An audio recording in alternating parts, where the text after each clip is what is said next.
midway through the second? What changed? I thought we defended a bit better.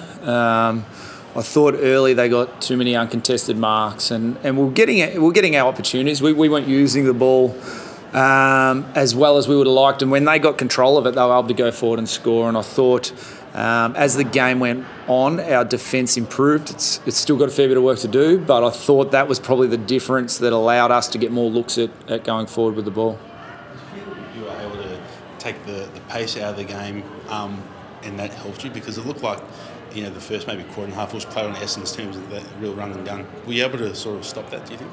Yeah, I thought we started getting a bit more speed in the ball ourselves, so it was a bit more our ability to defend their quicker ball, and then off the back of it, our ball use going forward. And I thought we were able to find a few more uncontested marks in the second half. Early in the game, we struggled. Essendon's defence was quite good, and our ball use, we missed some kicks that we probably had plays where it looked like we were going to move the ball well, and we didn't finish the play. But no, I thought we probably got.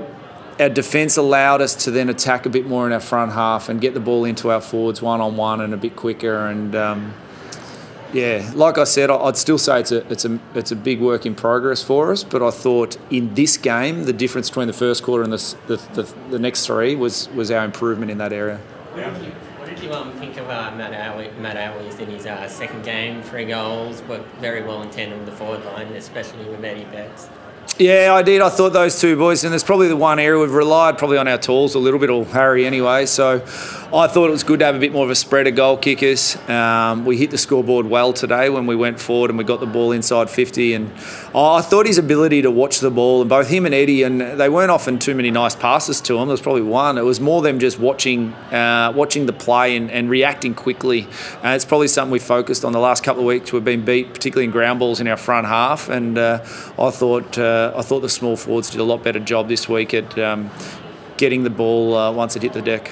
And also, while we're on the subject of Harry, a bit quiet in the first half, but then really turned it on with 4 goals in the second. Do you think once you got him that extra supply, he would always, turn the game his way? Yeah, I do. You get the ball in quick to Harry, and at that size, at 204 centimetres, and with his speed, if you can get it to his advantage, it's quite hard for a defender now. You can't hit the arms, and if you grab the body, it's quite tough. I was super proud of Harry's game.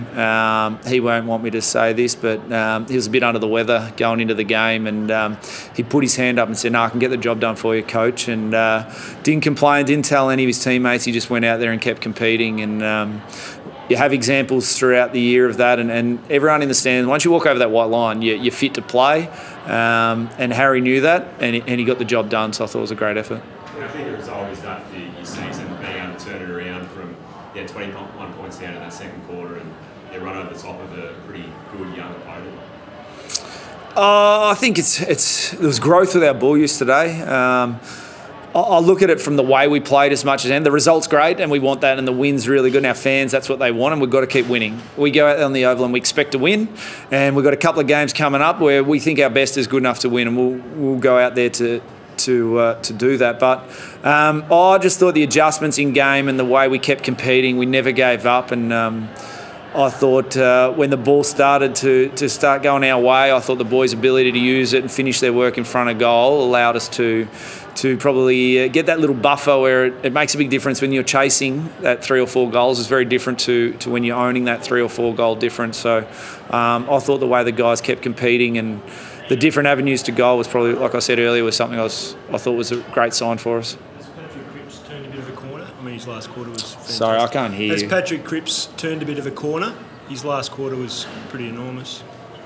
Turned a corner? I'm not sure if you'd say he's turned a corner. He had a great last quarter, and at 3/4 time, I looked him in the eyes, and you could see he was a bit disappointed with some of the things he'd done, and probably his execution and with the ball. And he looked at me and he just said, "I got this." And when your leader does that, and the way he played the last quarter, and he's a very important player to us. And I thought when the game was on the line, we had a number of players step up and make big plays. I thought Jacob Wiedering down the back half was really solid.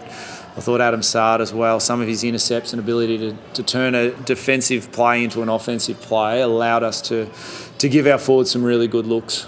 Just on Sard, tell us about how you approached the game, what you spoke to him about in the lead up. Clearly, there was the resounding boos every time he touched the footy. Yeah, I love the boos because they were quite regular, so Manny was getting the ball a bit. So, no, we played him in a practice game, the first practice game. So that first initial probably nerves of playing your old team. I got no doubt he still had a few, but I had a chat to him and he felt really comfortable. He understood his role and he just wanted to go out and play his role. And I thought he did it really well.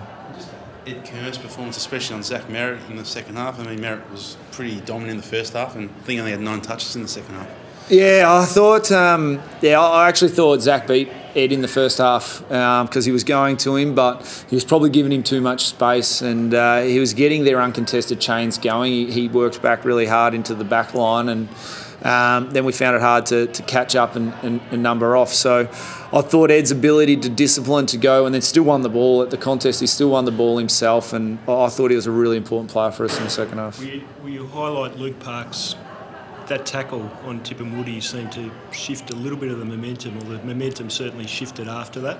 We actually highlighted it at half time. There was him and there was a Liam Stocker contest where he went back with the flight of the ball and put his body on the line. And AFL's a tough game, and at times you're in a position and you're out there and you don't feel great about it, but you've just got to go for the team. And I thought some of the signs, I think Matt Owies is another one, is they're bringing a real competitiveness, an intent to get at the opponents and to get at the ball, and I think some of the teammates probably fed off that. I thought it was a big tackle to nail, and even as late as Gov's tackle late in the game where he chased them down. They looked like they were running through the middle, and it's a 120-minute game, and you've got to be able to play the 120 minutes, and that's something that this group has generally done pretty well. Is finish game strong. And the Gov at the end, is that a hammy? I think so. Yeah, I might guess the way it all happened, and I went up to him and he just shook his head. So he was pretty disappointed, but he just said, "I've been here. I know what to do. I'll be right." So I was like, but yeah, I think it's a hamstring. Obviously, your 3 weeks so far have come against bottom half of the ladder sides in the next couple of weeks, as you mentioned, a big games, Dogs and the Demons. Do you feel ready for that step up? And clearly there's going to be. Yeah, look, we love those games and we want to play in those games, and yeah, I think we've played 3 of the top 4 from last year, and we haven't got the job done. So that's our next step as a group. I think we need to play a bit better. I think we've got to keep getting better, particularly from a defensive point of view. I thought our ball use improved early on. It probably was a bit off, but improved throughout the game. But from a defensive point of view, to beat these teams, you can't give them too many looks, and I think we've got to get better. But yeah, I'm really confident that if we play near our best, and that's our challenge, to go out there and play near our best, that we can beat the Bulldogs or beat Melbourne next week or whoever we play. I think our best is good enough to beat anyone. It's the challenge is going out there and executing under pressure. Just to confirm, was that concussion as well as the eye? Or was it... No, he's fine from a concussion point of view. Yeah. He went back on and he actually got one possession. He reckons it nearly missed his foot. He just couldn't see. He couldn't see out of that eye, and then so it was more around his vision. Okay. So yeah, he's not the prettiest looking man at the moment. Poor Paddy. It's a decent black eye. So hopefully that all settles down well. You mentioned Harry Mackay was under the weather. What was wrong with him? Did you just wake up with a... I think he just bit of gastro, like nothing too bad. It was probably just a 24-hour bug, and he just woke up and he wasn't feeling great. And yeah, we had the conversation, and he said, "No, I think I can get the job done for the team to a level that we needed." And obviously he's been in great form, and I'm not sure how many goals he finished with, but he hit the scoreboard, gave us a contest, and like I said, he's a very hard man to defend because of his speed and height. Zach Williams and Murphy, are they a chance next week? Or?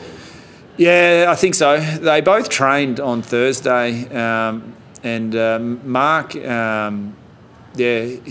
hurt his neck at training. We thought he'd be right, and then Saturday morning he just said, I don't think I can play at the level to play. And then similar with Zach Williams, he trained Thursday, but yeah, he probably was just it was more general soreness. He just wasn't in a position to go out and get his job done, so he should be right next week. Just the current world we're living, would Mackay need to go for a COVID test just to make sure everything's all sweet? He's already had that done, okay. so yeah. That's all clear.